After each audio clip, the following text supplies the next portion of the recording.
بسم اللہ الرحمن الرحیم۔ السلام علیکم ورحمۃ اللہ وبرکاتہ۔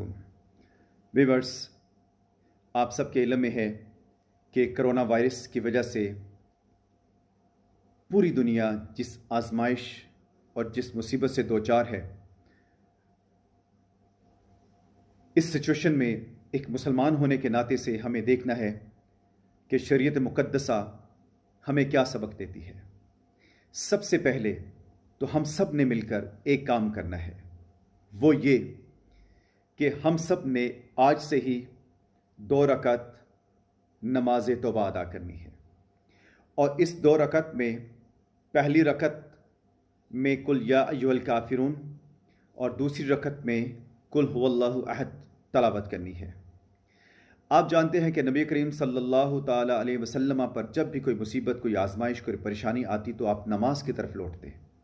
میرا ایمان ہے کہ جب ہم سب لوگ، سب مسلمان اللہ کے حضور سجدہ ریز ہوں گے تو اللہ کا غضب ٹھنڈا ہوگا، اللہ کا غصہ ٹھنڈا ہوگا، اور اللہ تعالیٰ ان 2 رکعت نماز توبہ کی وجہ سے ہماری ساری پریشانیاں، مصیبتیں، آزمائشیں ساری دور کر دے گا۔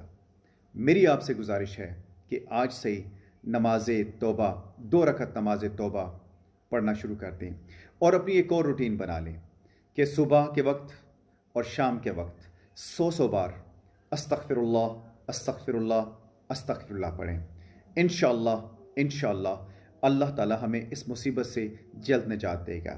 میں آپ سے گزارش کرتا ہوں کہ اس پیغام کو جتنا پھیلا سکتے ہیں آپ اس پیغام کو دوسرے مسلمانوں تک پھیلائیں، تاکہ ہم سب کے سب مسلمان اللہ کی طرف توبہ کریں، اللہ کی طرف رجوع کریں اور اپنے گناہوں کی معافی اللہ سے طلب کریں۔ بہت شکریہ۔ السلام علیکم ورحمۃ اللہ وبرکاتہ۔